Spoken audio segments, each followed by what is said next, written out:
کہ اس بدبخت نے، شیطان نے، یہ خرم مراد نے 15 بنگالیوں کو لائن میں کھڑا کر کے 3 ناٹ 3 کی گولی ٹیسٹ کی ہے۔ انہوں نے اس ملک کی جڑ بنیاد ہلا کے رکھ دی ہے، مذہب کے نام پہ غنڈہ گردی ہے، بدماشی، یہ اسی کا یہ شاخسانہ ہے، اور وہی اسی کے ہم بھی شکار ہو رہے ہیں۔ نہیں شاہ جی، اصل مسئلہ جو ہے نا جی، ہم جس بات پہ آج پروگرام کر رہے ہیں، دیکھیے اسی کو میں آگے لا رہا ہوں۔ دیکھیے حاضر ہوئے ہیں، میں ایک منٹ ذرا میری بات ختم ہو لینے دیجیے۔ دیکھیے جو تعلیمی اداروں میں جو کچھ انہوں نے کیا ہے، جس طرح سے لوگوں کو قتل کیا ہے، جس طرح کی، اور وہ لوگ جو ہمارے والد سے شکایت کرنے آئے، اور جبکہ ہمارے والد نے کہا کہ جب وہ ان سے کہیے کہ اپنے بچوں سے کہ وہ ہمارے جو طلبہ تنظیم ہے اس کی مخالفت نہ کریں، اگر وہ کریں گے تو پھر یہی ہوگا، وہ ان لوگوں کی بددعائیں آج ہم تک پہنچی ہیں، اور ہمارے ساتھ جو کچھ ہو رہا ہے یہ ان لوگوں کی بددعائیں ہیں جو ہم تک پہنچی ہیں، اور ہم اسے بڑے ٹھنڈے پیٹوں ہم ٹھیک ہے یہ مقدر سمجھ کے ہم اسے برداشت کر رہے ہیں کہ ٹھیک ہے جس سے ہمارے پالے ہوئے ہیں، اور ہمیں نہ بھونکیں گے، ہمیں نہیں نوچ کھائیں گے تو اور کس کو نوچ کھائیں گے؟ ان کا حق بنتا ہے کہ ہمیں نوچ کھائیں۔ اور شاہ جی مجھے بتائیں کہ آج جو کچھ ہو رہا ہے اس سے پہلے کیا قاضی حسین احمد کی قیادت تک کوئی ایسے معاملات قاضی جب پہلی دفعہ جب ہوا تھا، پہلی دفعہ جب حملہ ہوا تھا تو قاضی نے کروایا تھا سارا۔ میں لاہور پاکستان میں ہی تھا، میں ہندوستان گیا ہوا تھا، یہی 150-200 لڑکے آئے اور انہوں نے آ کے میرا سامان اٹھا کے باہر پھینک دیا، میری بیوی اور میرے بچوں کو ایک کمرے میں بند کر دیا، 3 دن تک وہ اندر بند رہے اور اسے باہر نکلنے نہیں دیا۔ اور اس کے بعد جب میری بیوی تھانے گئی تو انہوں نے کہا کہ جناب میاں عثمان جو MNA ہے جماعت اسلامی، انہوں نے منع کیا کہ جناب FIR ہوگی۔ اس کے بعد میں ہائی کورٹ گیا، ہائی کورٹ جا کے راجہ افراسیاب تھے ہائی کورٹ کے جج، ان سے کیا کہ FIR درج کروائی، وہ FIR لے کے میں طارق کھوسا صاحب جو SSP تھے ان کے پاس گیا، انہوں نے کہا جہاں جماعت اسلامی اور جمعیت کے اگینسٹ ہے مجھے 5 لاکھ روپے آپ رشوت دیجیے تب جا کے میں اس کو عمل کرواؤں۔ تو میرے پاس تو بھائی 5 لاکھ نہیں تھے عمل کروانے کے لیے، اور اس کے بعد میں تھانے میں پھرتا رہا، اس کے بعد فائل ہی کبھی نہیں ملی۔ اچھا شاہ جی بات اتنی ہے کہ آج یہ جو گھر ہے جی جس کی اراضی 2 کنال ہے،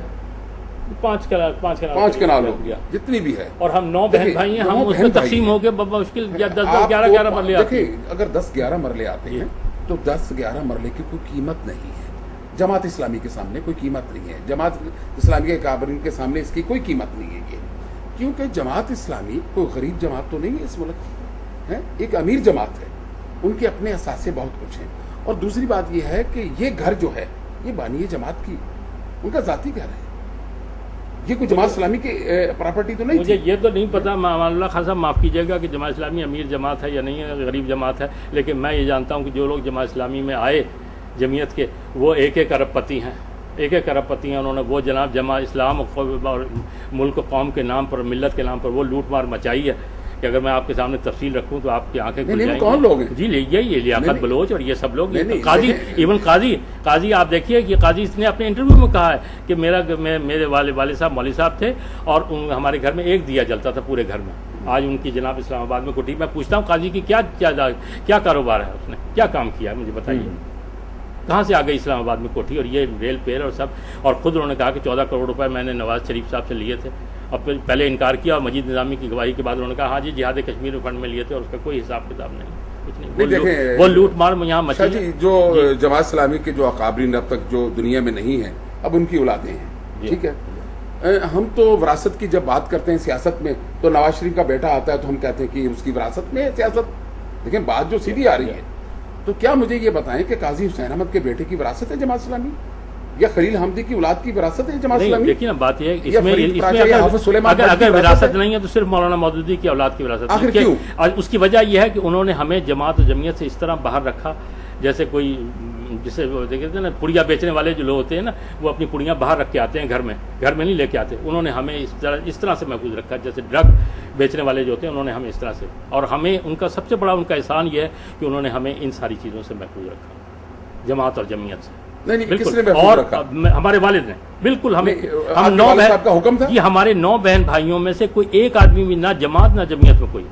اچھا یہ بالکل بڑی اہم بات، بالکل ہمیں اس طرح سے دور رکھا جیسے کوئی ڈرگ بیچنے والا جو ہوتا ہے نا وہ ڈرگ جب گھر میں آتا ہے تو پڑیاں باہر ہی چھپا کے آتا ہے اندر لے کے، ہمارے باپ نے یہ سارے نظریات جو گھر سے باہر رکھے،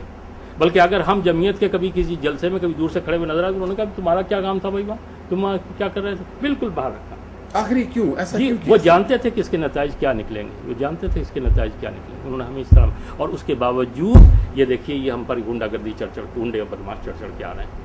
اچھا شاہ جی، کیا موجودہ جماعت اسلامی اور اس کی قیادت سیدی کے نظریات کو چھوڑ بیٹھی ہے؟ دیکھیے بات یہ ہے کہ مذہبی جماعتوں میں بدترین آمریت ہوتی ہے، وہاں